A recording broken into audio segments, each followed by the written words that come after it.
अब बताओ, पवित्र आत्मा पाई हुई लड़की, ऐसे हो सकता कोई कि मुंह से गालियां भी बके, सब कुछ बनाए?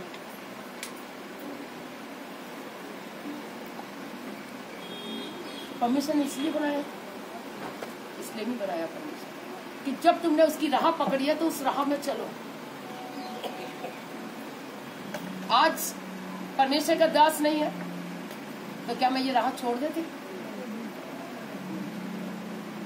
नहीं छोड़ी।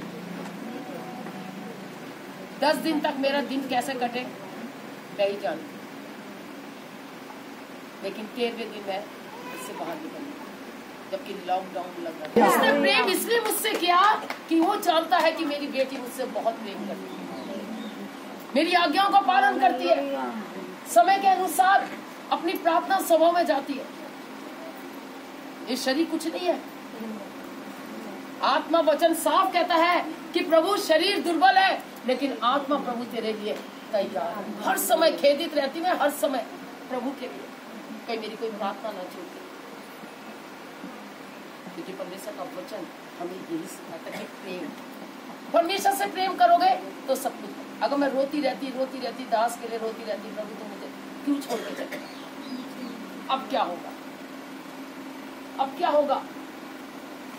जो होगा मंजूर खुदा होगा। हालेलुया। अब तो बस वही होगा, बस जो भी वही संभालने वाला है, वही चलाने वाला है और वही सब कुछ करेगा। बस प्रभु मुझ पर तू दया करता है, बस तेरी दया मुझ पर सदैव बनी रहे। दया कर ताकि मैं भी दया करूं। हालेलुया। आगे वचन कहता है, क्या सच है कि परमेश्वर ने कहा है तुम इस वाटिका के वृक्ष का फल ना खाना? स्त्री ने सबसे कहा, इस वाटिका के वृक्षों के फल हम खा सकते हैं। इस वाटिका के वृक्षों के फल, वृक्ष नहीं बोला, वृक्षों, जबकि सारे जो इस चारों तरफ वृक्ष लगे हुए हैं इन सब के फल तू खा लेना, लेकिन जो बीच में फल लगा है ना, पेड़ जो लगा है, इसका फल तू कभी मत। इस वाटिका के वृक्षों के फल हम खा सकते हैं, पर जो वृक्ष वाटिका के बीच में है उसके फल के विषय में परमेश्वर ने कहा है, ना तो तुम उसको खाना और ना उसको छूना। हालेलुया। ना उसको खाना और ना ही उसको छूना।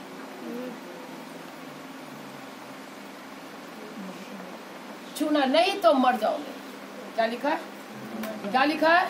जरा जोर की पढ़ेंगे। नहीं तो मर जाओगे। जोर की पढ़ेंगे। नहीं तो मर जाओगे।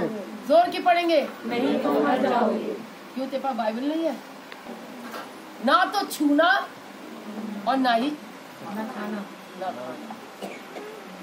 नहीं तो तुम मर जाओगे। तो आगे क्या कहता है यहाँ पर? तब सर्प ने स्त्री से कहा, तुम निश्चय ना मरोगे। क्या कह रहा है? शैतान कह रहा है कि तुम निश्चय, और यहाँ तो परमेश्वर क्या कह रहा है? निश्चय मर जाओगे। हालेलुया। अब कौन सी बात माननी है? सर्प की माननी है या उसकी? वो तो कह रहा है कि नहीं मरोगे। सर्प क्या कह रहा है? नहीं मरोगे। तो देखो उसने क्या करा, स्त्री ने क्या करा? उसने सोचा कि वो तो कह रहा है कि ये तो परमेश्वर तो कह रहा है तुम अगर खाओगे और छुओगे भी सो तो तुम मर जाओगे। जब खाने की तो बात बहुत दूर है, इसको तो पहले छुएंगे जब तो खाएंगे, जब उसको तोड़ेंगे और उसको हाथ में लेंगे और मुंह तक ले करके जाएंगे जब तो उसको खाएंगे। तो लिखा है कि छूना भी मत उसको। और यहाँ पर सब क्या कह रहा है? नहीं तो तुम मर जाओगे। और यहाँ पे सब कह रहा है तुम निश्चय ना मरोगे, पर तुम क्या हो जाओगे? परमेश्वर के, तुम परमेश्वर जैसे हो जाओगे।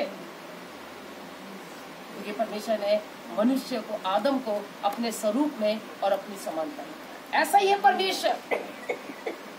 Hallelujah, hallelujah, hallelujah. और आगे कहता है, तब सर्प ने स्त्री से कहा, तुम निश्चय ना मरोगे, वरन परमेश्वर आप जानता है कि जिस दिन तुम उसका फल खाओगे उसी दिन तुम्हारी आंखें खुल जाएंगी। हालेलुया। अभी उनकी आंखें बंद थी, उनको कुछ नहीं दिख रहा था। अगर आज अभी अपनी आप आंखें बंद करो, सारे बंद करो अपनी आंखें, आपको कुछ दिख रहा है? अभी मैं देख रही हूँ किसकी आंख खुली हुई है। आंख बंद करें, आंख बंद करें, कुछ दिख रहा है? ऐसी उस समय भी आदम को कुछ नहीं दिख रहा। खोल लिया, कुछ नहीं दिख रहा।